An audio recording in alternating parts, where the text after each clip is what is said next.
Okay, I think we are live. Let me just check here, make sure that we are live before, I get into it. I'm excited today. Today, group, I have a treat for you, but before I get into that, let me just make sure that I am talking to you. So, uh so it just doesn't so we're not talking to ourselves. How about that? Let me just make sure. Going into the group, the English speaking mastery group, checking it out. Okay, it looks like we're live. There we go. Let me turn that off so it doesn't interrupt the feed. Welcome, English speakers, English learners group, Facebook, English speaking mastery for business and life group, YouTube channel, The Eagle Method, Jesse Sweet on YouTube, wherever you're watching this, welcome. I have a treat for you, especially if you are learning business English. If you're learning business English, if business English is important to you, you're learning English to have a better career, to interview for a new job or a promotion. If you are looking to climb the corporate ladder, today is the interview that you want to check in and you want to watch. Just real quick, I see some people coming on now. Later on, we'll be having a Q&A session. So if you want to ask your questions, feel free to comment those below. If you're watching live, then click the StreamYard link so we can see your name. So it's not just like Facebook user, right?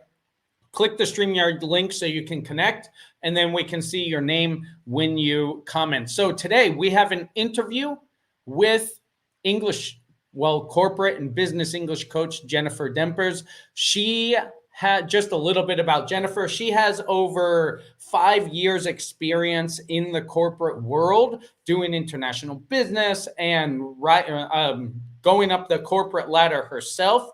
She has some experience. She's taking that experience and using that to teach non-native English speakers how to be more efficient and effective in their English speaking and in their corporate English, in their business English. So I'm really excited. So Hi, Jesse. Jennifer, Yes. Hi, welcome. it's nice to be here. It's nice Yes. to have you here. Thank you for joining me. Yes. This is going to be a pleasure. This is going to be a treat for my group, right? Oh, yes, and I'm happy to share my experience.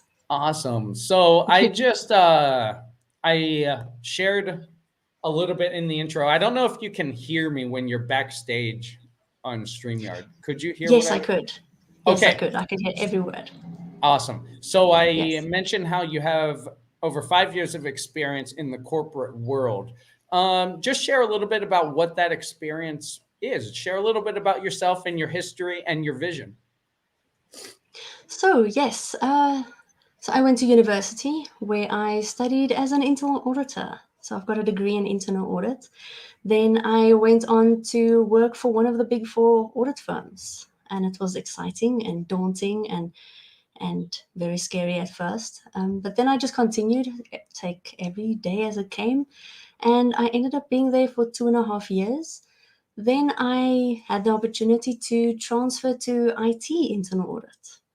So I was able to get some experience with IT as well, and I loved it. Another 2.5, 3 years later, I decided that I had enough of the corporate world. Um, then I tried some other ventures and I discovered online teaching, and I absolutely love it. I love sharing my experiences with my students. So I specialize in teaching adults in the corporate world, and I can help them to then improve their English and be comfortable working with a corporate company. Awesome.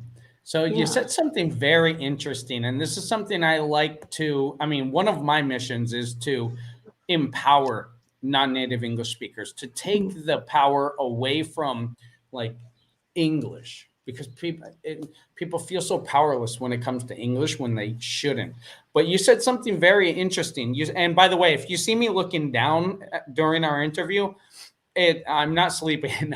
I'm actually taking notes so I can, well, understand for myself, but also so I know what to ask you later.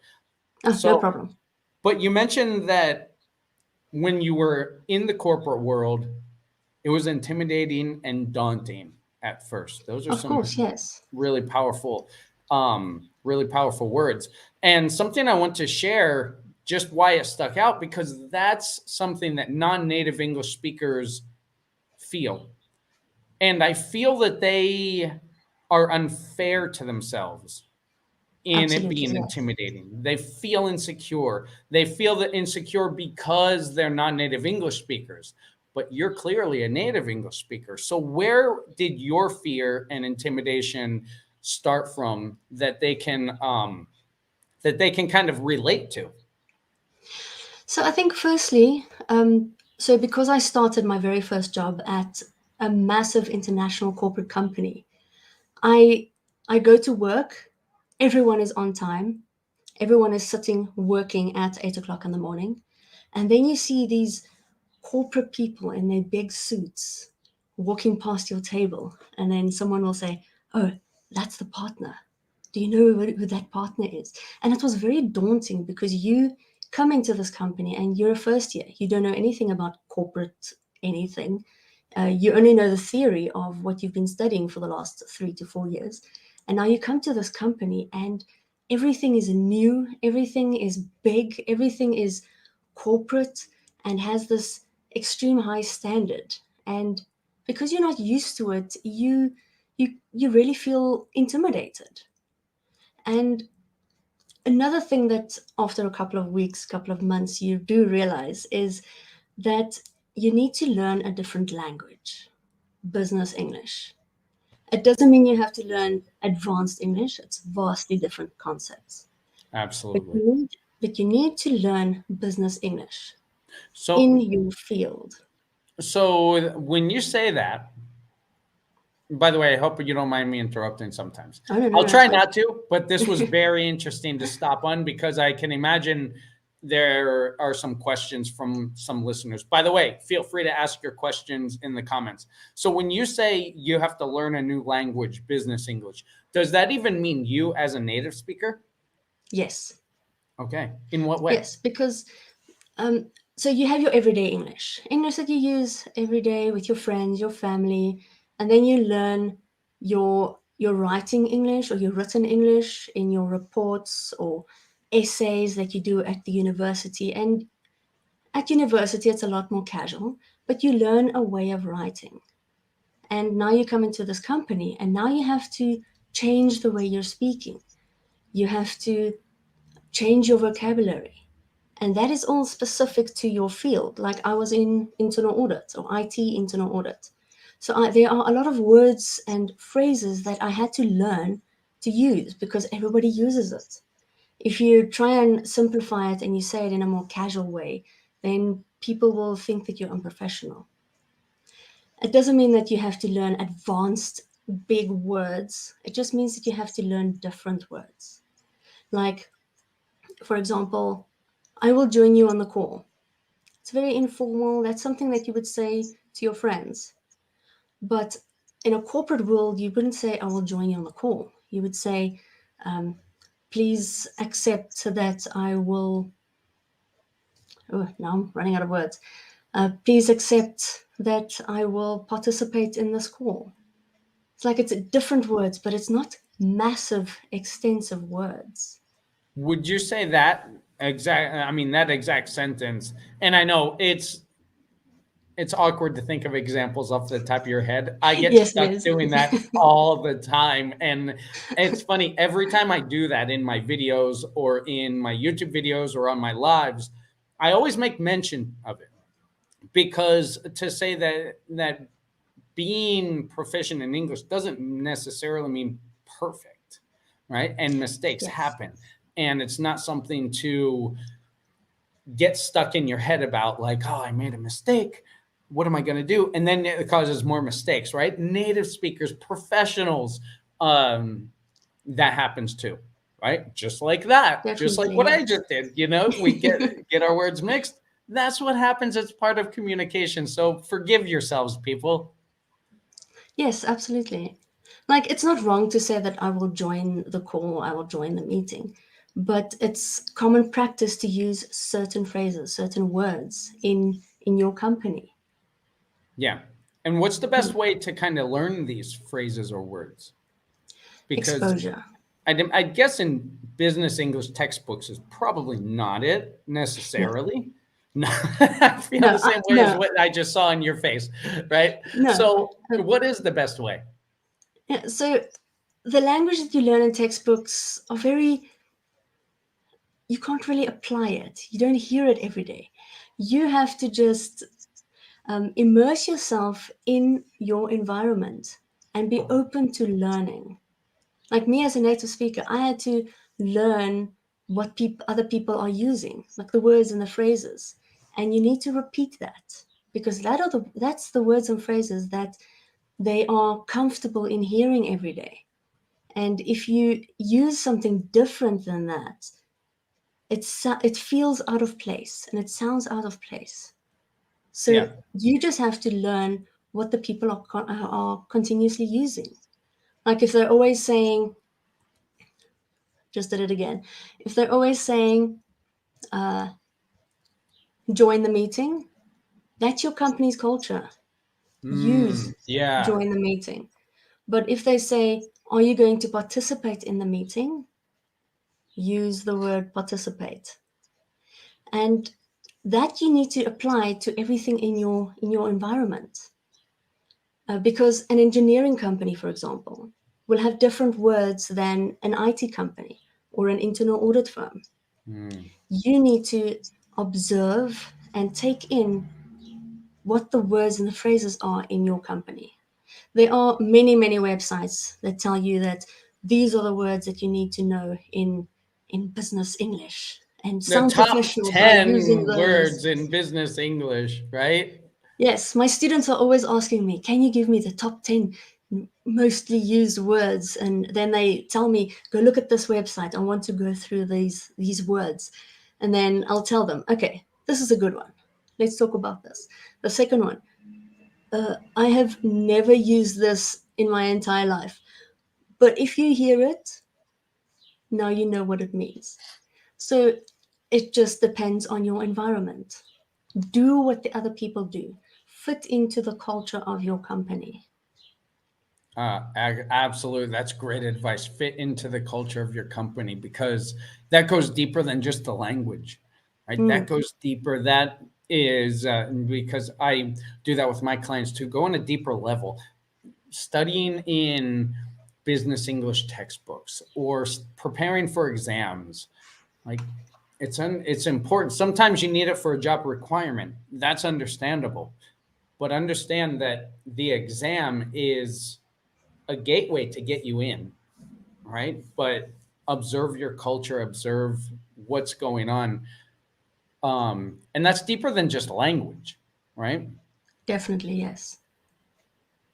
What is the best way? I'm sorry. I'm gonna. We had some questions prepared, and you told me you're not good on your feet. Our conversation. I have other questions coming on my head. Right? Can I ask these? That's fine. Of course you can. Of course you can. Okay. Yes. So going into a company, what did you do? Let's start there to make it easier to kind of calm your nerves. What are some tips that you could give people to kind of calm their nerves before going into a job interview, for example, or before going into a new job? Before going live, a lot of people have hesitation with going live. What are some ways that you've calmed your nerves to kind of fit into that culture? That's a bit of a difficult question because I went straight from university. My first interview, I got the job, and that is where I stayed for a little bit over 5 years. But what I have taught my students, and which actually went down really well, is prepare for your meeting. Whether it's a meeting, an interview, anything that you have to spend time on speaking, prepare for it. Like you can find millions of questions on the internet. Um, Pick some, work out what the answer is for that, and practice. Practice, look at yourself in the mirror, practice out loud so you can get used to your voice. And one thing that really went well with my students so far is record yourself. Because if you record yourself, you don't have that inner voice. You can actually hear your raw voice. Yeah. And then you can see, how do I sound? How do I look like in the mirror? Yeah. Like, will I employ someone that looks like that? Yeah. Will I employ someone that doesn't really know what he's saying? And if you Absolutely. are struggling, try again. Repeat until you start feeling comfortable. Because the more comfortable you feel by yourself, the more comfortable you'll feel at an interview, speaking with other people. That's great. And record yourself with video too. That would be a great. I mean, and here's the thing with recording yourself on video. It's strange. It's Yes. strange. So, and Yes. but a lot of interviews now are on Zoom calls, I'd imagine.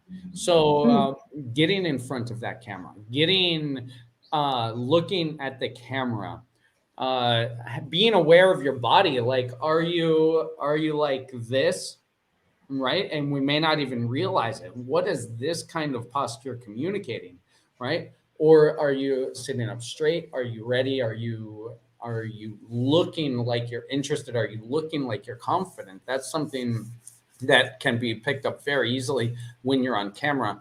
That, when you're in an interview, you only get one shot, right? Yes. So what are some job interview strategies aside from prepare? Or is there anything else that kind of you share with your students that you'd like to share here? Maybe some top three things, top two things, your best thing, whatever. Okay, let me think. This is an interview. This is a question I asked you before. So, Yes, I know, I know, I know. I wrote down many things I want to talk about, and of course, yeah. I can't find them on my massive piece of paper. One thing that I do preach a lot, and that's confidence. Confidence in the way you speak. If you've practiced, you will have more confidence. You will sound strong in what you are saying. You will actually believe in what you are saying. Because if you don't believe what you're saying, how is the interviewer going to feel about what you're saying? You need to practice. Have that confidence. Practice with a friend, practice with the mirror, practice with the video camera if you want. But you need to prepare. Like when I used to go into meetings with the clients, you need to prepare. You can't just go in there and, no, I'll wing it. I did the work, I'll wing it. Because Yeah. it doesn't always work. You will have your set questions, or you'll think you have your questions, and the client will ask you something different. And if you have the confidence to be able to answer your own questions that you've prepared for, you will have the confidence to answer one or two other questions that are not relevant. Mm, So prepare, definitely prepare. mm. And preparing also means more than just, like you said, it means more than just memorizing a script of anticipated questions, right? I think a lot of students, a lot of non-native English speakers, and this goes in like more countries. I used to teach in Korea, and this came up a lot. They would just write out a question and an answer and then practice the script. That's okay. But like you said, what happens if they ask a different question, right? So um, another thing that I say is no, like, believe what you're saying, right? Absolutely. Believe in your abilities, and really take the time. And again, this, what you said here, it goes deeper than just preparing for specific questions, but prepare for the position you're interviewing, prepare for how you're helping a client, right? So preparation goes more than just script memorization. So that And was, definitely prepare to be unprepared. Like, ooh, know that they are going to ask you a question that you're not going to know. And just be aware that that is going to happen, because you can't prepare for all the interview questions. Definitely not. Yeah, because you Another never know thing, what they're going to ask. exactly. They might ask you, what's your favorite animal? Yeah. Yeah. I have a friend, Harry, who I've interviewed on here before, and he interviews teachers, right? For English teachers and non-native English teachers. And one of the questions he's asked somebody, he has asked people is like outside of the box, like who would win, Batman or Spider-Man, right? Yeah. And that's a perfect type of question for someone interviewing for a teenage job to see how well you're Mm, going to think on your feet. You're not going to prepare for that kind of question, but you've got definitely. to have an answer ready, especially dealing with teenagers. Exactly. So a little bit on the other side, another big thing about interviews. The interview doesn't start when you are sitting in front of the person. The interview starts the moment you apply. Ooh, Because interesting. yes, of course. So if you send in your CV and it has spelling errors, or it doesn't even say your name properly, or it doesn't give you any contact information, then how is that interviewer going to have the confidence in you to be able to do the job? Like, your CV is actually the first step in your interview. Mm. Like, Or even how, before that, the email you send them yeah, with your if you have CV. an email, that very first contact that you have with your future employer, potential future employer, that is already part of the interview. That Mm. email, did you review it? Did you check for spelling errors? Your CV, is everything on there? Is that what they asked for? Don't give them too much.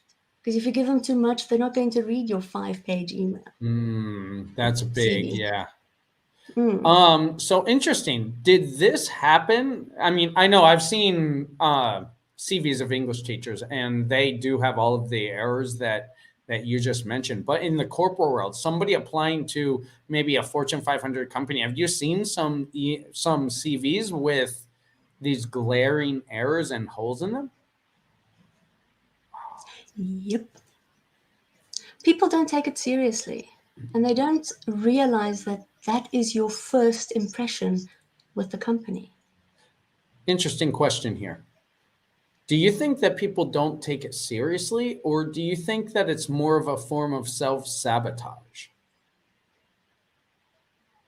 Thinking, I don't Interesting have a chance question. anyway, so I'm going to eliminate myself. That's a very interesting question. I think it can be both. Hmm. I think it maybe comes down to your self image and your confidence. Hmm. How do you That feel sounds about like it to me, yourself? right? Mm. I mean, if you're going to send your CV and not put your contact information or not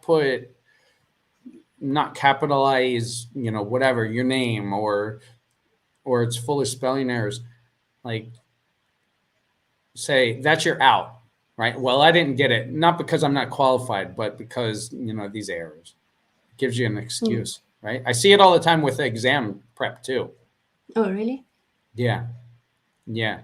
Like they don't prepare or they ask irrelevant questions and it kind of gives them an excuse to fail, right? Because if you try your best and you still fall short, that's a hard pill to swallow for a lot Mm. if you're dependent on the outcome, you know. But if you didn't do the best to prepare, well, I could have, but you know, and that's an important lesson. So where's the lesson in that for people listening? Um, where would you say the lesson is for students? I'm coming back to what I'm always preaching: confidence. Believe in yourself. You're applying for that job for a reason. You have the qualifications, you have the skills, you have the knowledge.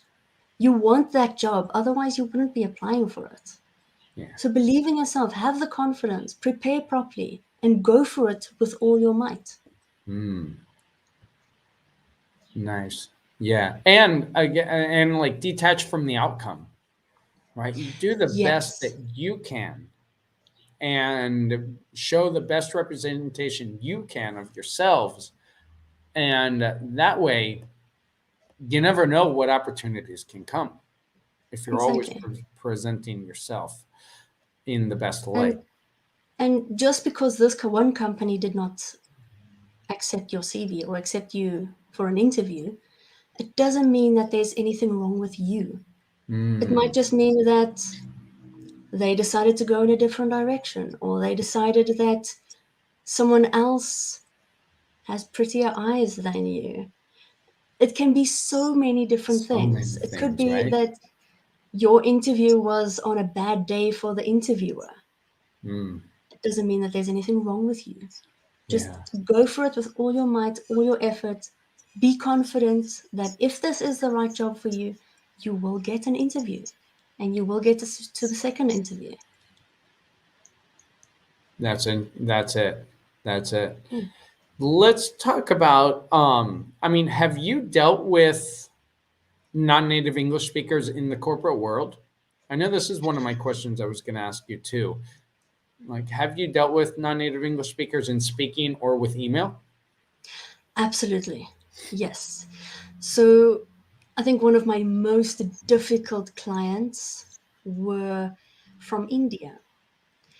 We didn't use video conferencing. We didn't do video calls. We only communicated through a little bit through email, but mostly over the phone.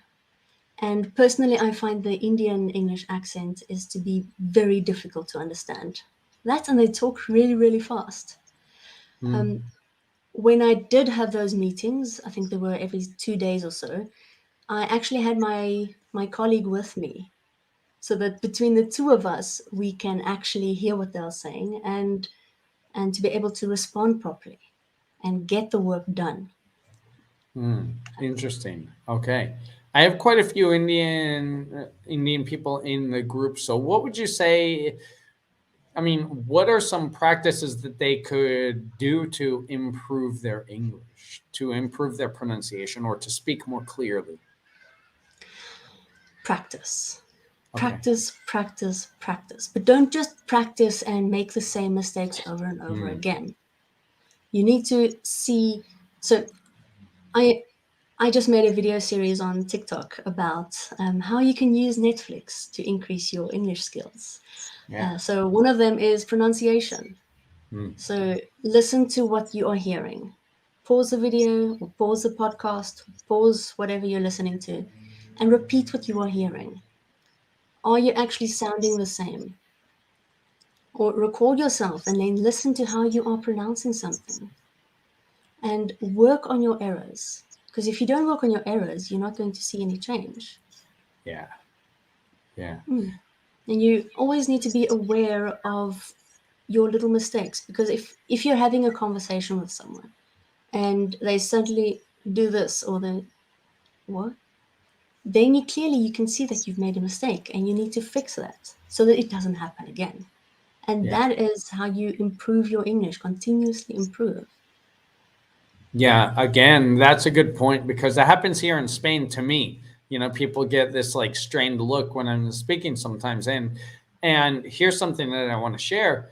It's important to again detach from the outcome, detach from your emotions. Be in control of your emotions. Understand that like that look or when people don't understand you, it's not devaluing you as a person. It's a sign that there's something to work on. It's a Exactly. sign that you have to improve on something. And if just with that little shift in mindset, that little shift in how you think, that can make the big difference between progress and regress. Because that I can also believe either hold you that back or move you forward. Go ahead. if you do like get personally involved in this outcome, you're not going to progress. It's like, no, my English is not good enough. It's not true. Your Yeah. English is good, but don't let these mistakes pull you back. No, my Mm, English isn't good enough, so I'm not going to continue with it. No, your English is good enough for people to kind of understand you. So Yeah. fix your small little errors and mistakes and carry on. Continue. Because Yeah. everything in the corporate world is English, especially the more IT is involved, even more English. So you cannot let all of these small little mistakes keep you back. You need to continue. Yeah. Yeah. And that's so important. Not only, and I'm afraid that some people are going to watch this. And if you are doing this, I'm looking at you. So it's very easy to nod your head and say, yes, that's true. That's true. But then not be introspective, not have it make a difference. So it's very important what Jennifer is talking about to really take a survey of yourself, take an inventory of yourself, and really take those little steps, recording yourself, practicing. Uh, Going back to the pronunciation, it's important to understand. I always tell my clients that pronunciation is a muscle. It's muscle work. So it's not just intellectual. That part is actually muscle with the tongue and the mouth and the cheeks and the throat. All of that needs muscle memory work, right? And that goes back to what you were saying. Copy what you hear on Netflix. I call it shadowing. Shadow what you hear on Netflix. Shadow what you hear on YouTube. Shadow what we're saying. Exactly. Every time I teach my students about pronunciation, I am physically doing the sounds with them. Yeah, it's Yes, essential. yes. It's like Um, a muscle. You have to practice that muscle, the shape of your mouth, and you're never going to learn to do a push up without doing push ups. yeah, yeah, Mm. absolutely. Um, so let's talk a little more about business English. What is business English and what business English isn't?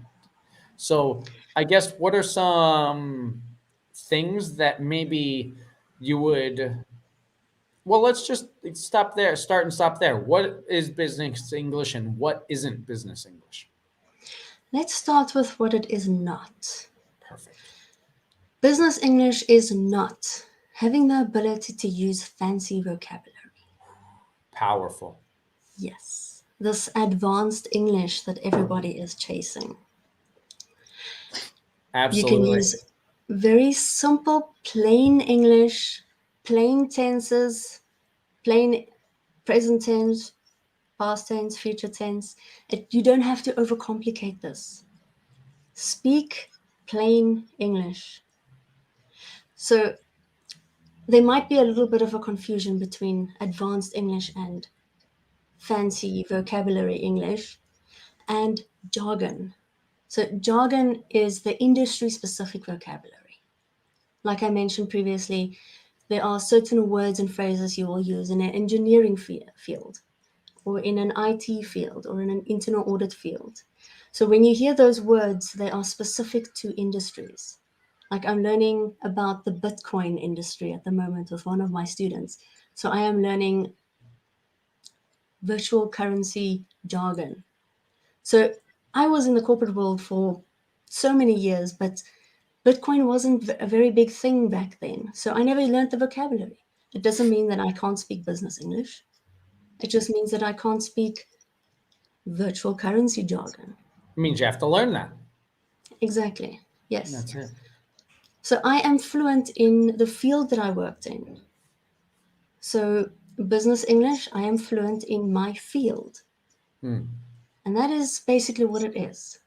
Learning the ways of speaking in your company, using the correct vocabulary, things that you hear every day, Yeah. specific words that you will hear there and not at home.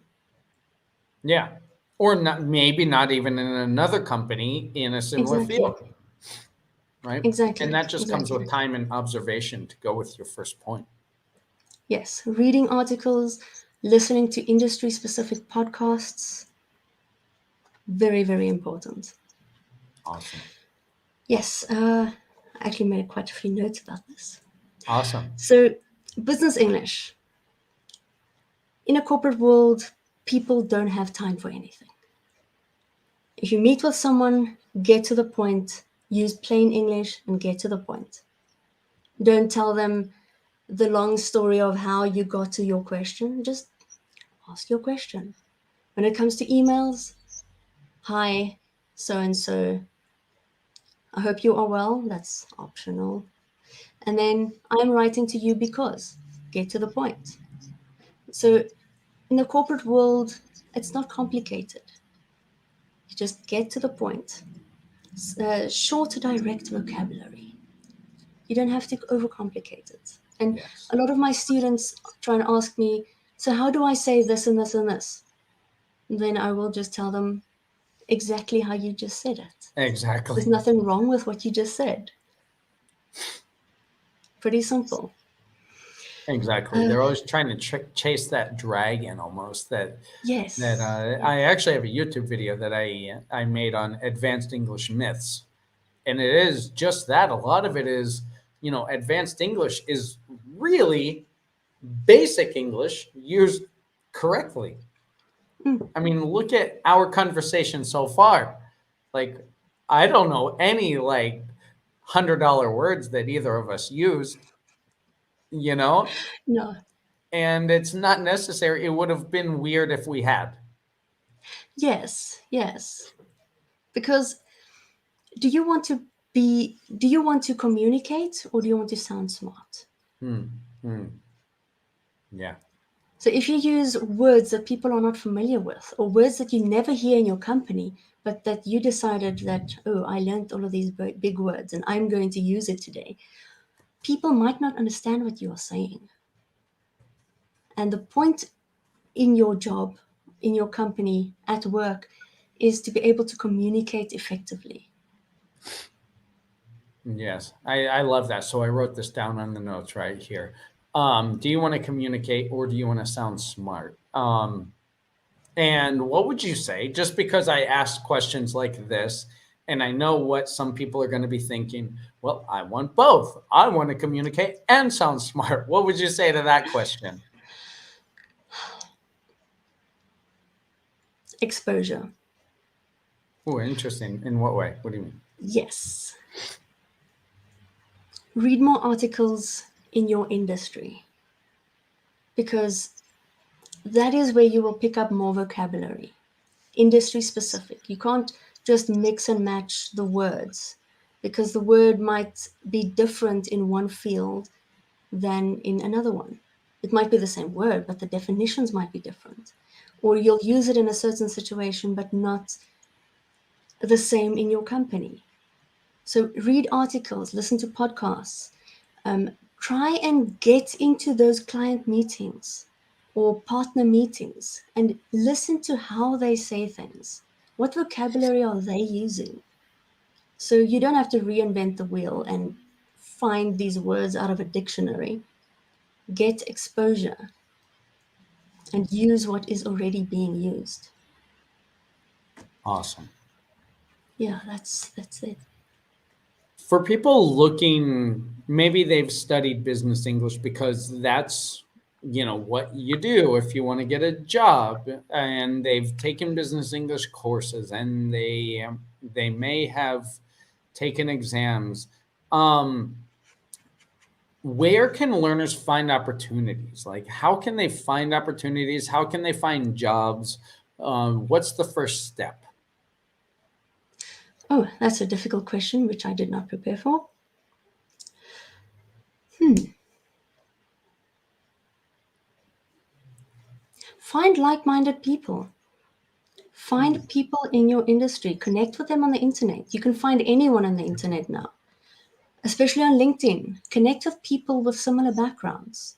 If they Like don't what want we're to talk doing. to you, exactly. We I mean, found we each found each other. other. Like, yeah, we. By the way, just to give a little background, I forget. I think you applied to join the group, and I like to reach out and connect with people who join the group, and then found out that you were an English coach. You were a professional English coach, and here's another thing: don't feel threatened by people in a similar field.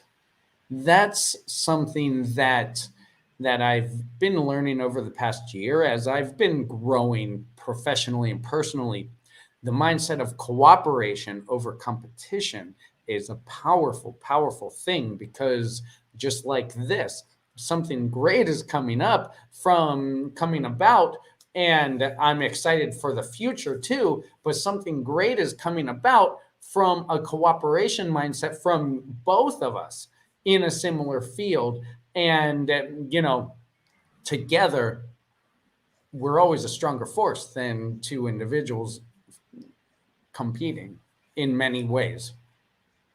Yeah, definitely. Like someone always seems more intimidating on paper.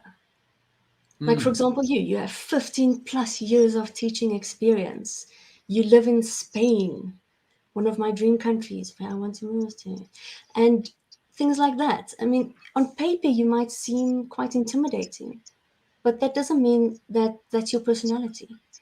Connect. What's the worst thing that can happen? They can ignore you. So just connect with people. Say, hi, how are you? I see we have similar interests. And just connect with people. See what can happen from this. absolutely. LinkedIn is a And good place. Facebook especially, because there are many, many, many English groups. Find one that you like. Find one mm, that with the content that you most relate to, and mm, then connect with the people. yeah. And if it doesn't serve you, leave. That's, Exactly. Exactly. and a Find bit of another one. vulnerability here. And just to present to people the opposite view, I felt a little bit the same way with you, like Oh, really? actual corporate experience, putting into practice the kinds of things that I teach in theory, because whereas growing your own personal brand and growing your business, that's one thing, but actually being in a corporate world, in a company, in that environment, is a different thing, right? So even if you, and I'm talking to the viewers here, even if you are intimidated by somebody else, they might feel the same about you.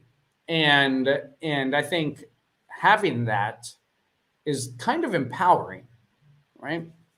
So any way to take that power back from the English, that's one of my personal visions, by the way. It's empowering non-native English speakers, because I've seen so many high level, good communicators, good speakers not feel good about their English, because they always feel like they're not at the level they should be, right? So it's empowering, right? Take that power back. Exactly. Yes. Yeah. The word empower is also in my motto What is and it? my guide. Um, to empower people to take control of their life. Ah, dude, same thing. Control, right? Exactly. Empowering Yes. and Yes. control. Exactly. Yes. That's why we connect so well. Exactly. Yes. Because Yeah. I think a lot of people undervalue themselves. Like when I meet a new student, and they start talking, and then they start off with the messages they type, and they say, "I hope we can communicate. My English isn't so good."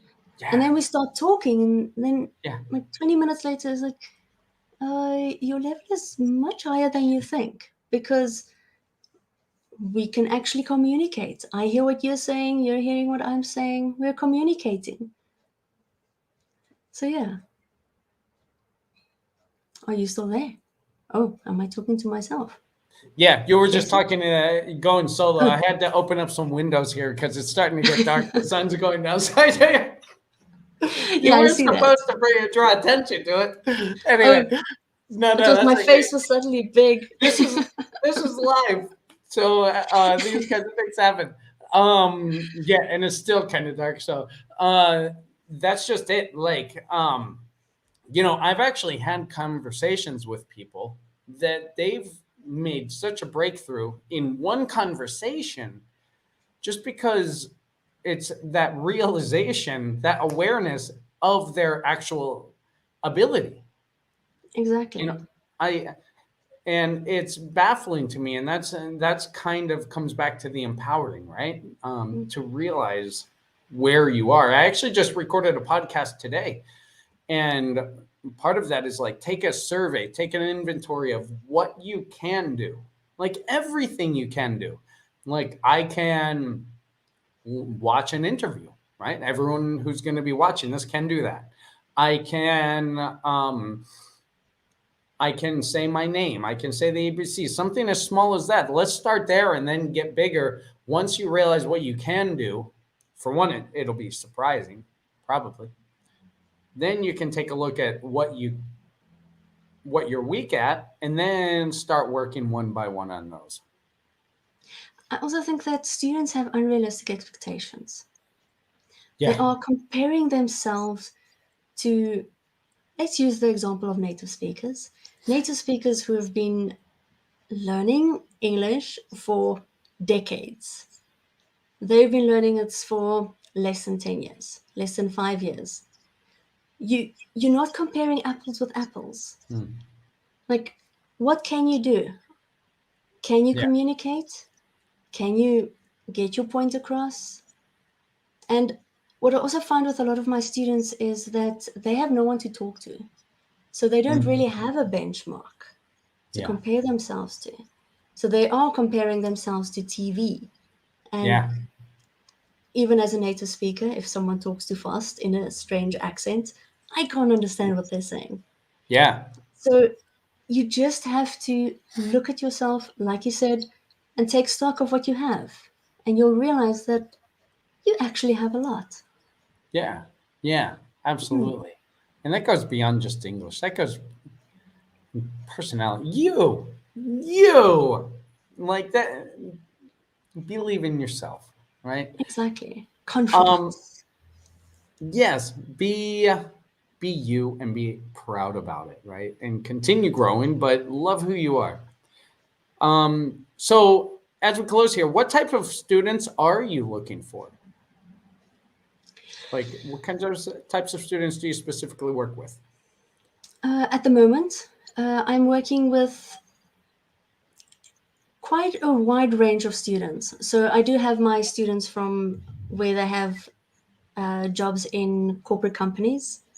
I think two or three of them actually work with international companies where they have to communicate with English speakers, natives as well as non natives. And there are different sets of problems with both of them and difficulties, not problems, but difficulties. Um, and then I do also have some conversation people where they literally just want to be able to converse in an everyday situation. Like, for example, my one student is absolutely loving role plays. Nice. Yesterday we had, no, not yesterday, on Friday we had a role play where I was a taxi driver and he was a passenger and he was giving me trouble because I'm a taxi driver. So I actually range all over the place. So everything from Awesome. corporate, helping with emails. I've got this one lady where I exclusively help her with emails. I've got another student where I exclusively help him with writing his emails and helping him do his presentations and helping him be a better presenter. So at the moment, pretty much everywhere, but Nice. adults. Okay. Adults, yeah. Yeah. Awesome. Mm. Anything that you're prepared for that I didn't ask as we close? Anything specifically? By the way, people are liking it. I haven't been showing these because they haven't been clicking on the StreamYard, and so I can see the name. Facebook user said, "Hi Jesse and Jennifer, awesome session about confident in business English. Very happy I tuned in. Keep up the good work. Thanks, dude.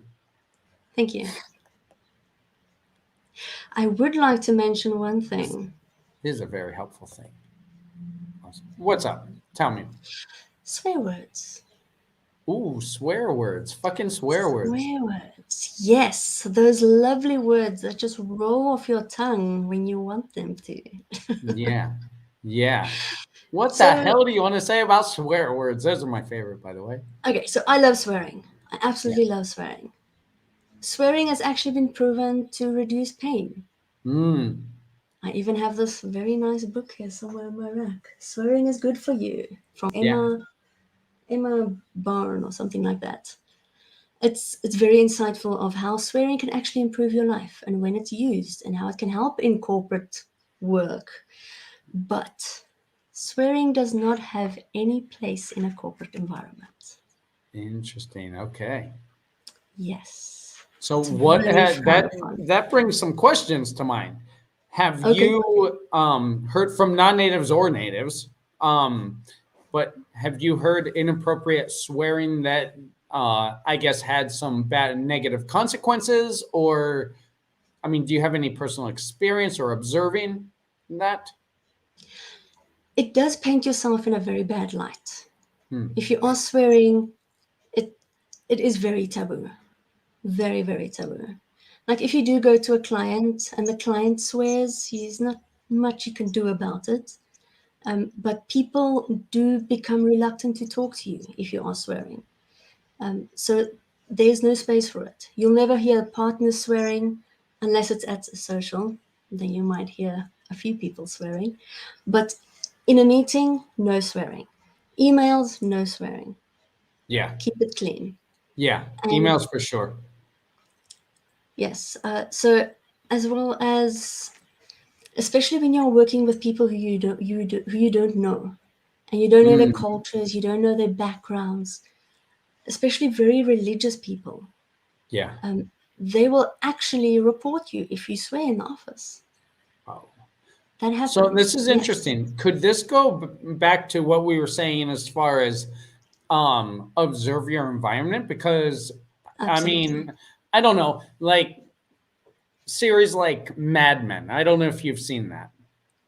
No, I Like haven't. it's a bunch of like or Wolf of Wall Street, right? That was a corporate environment, you know, and of course that's an extreme example, right? That's very Um, extreme.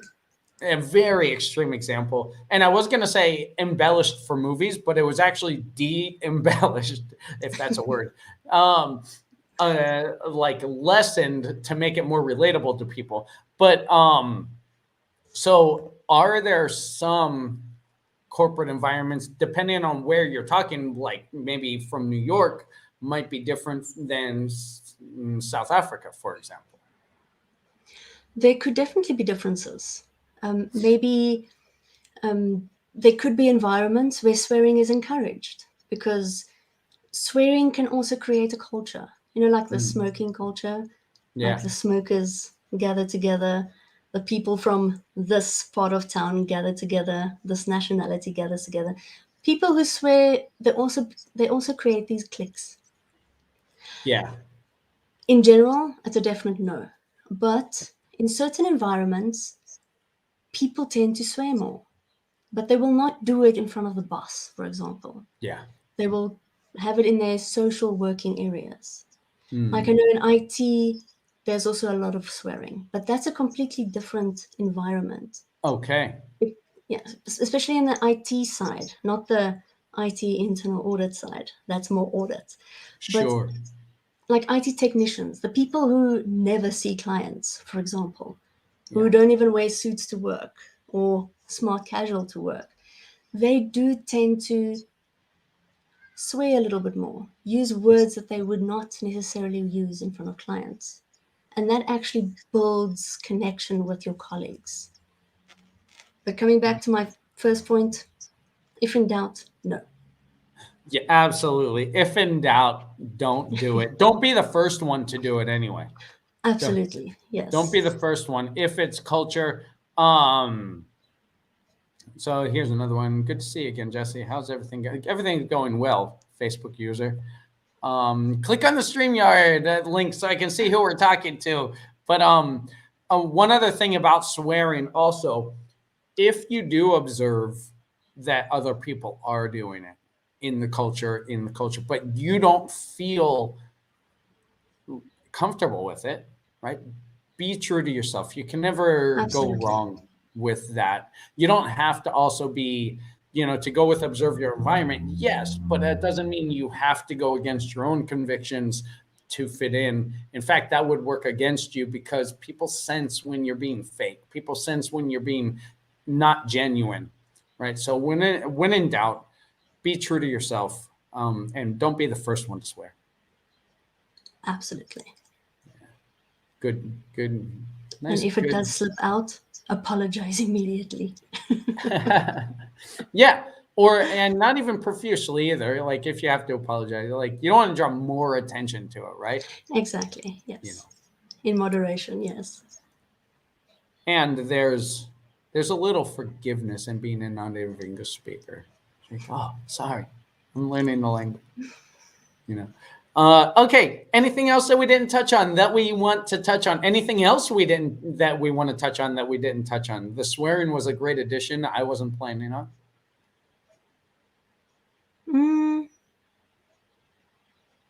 A quick point on email writing. Okay.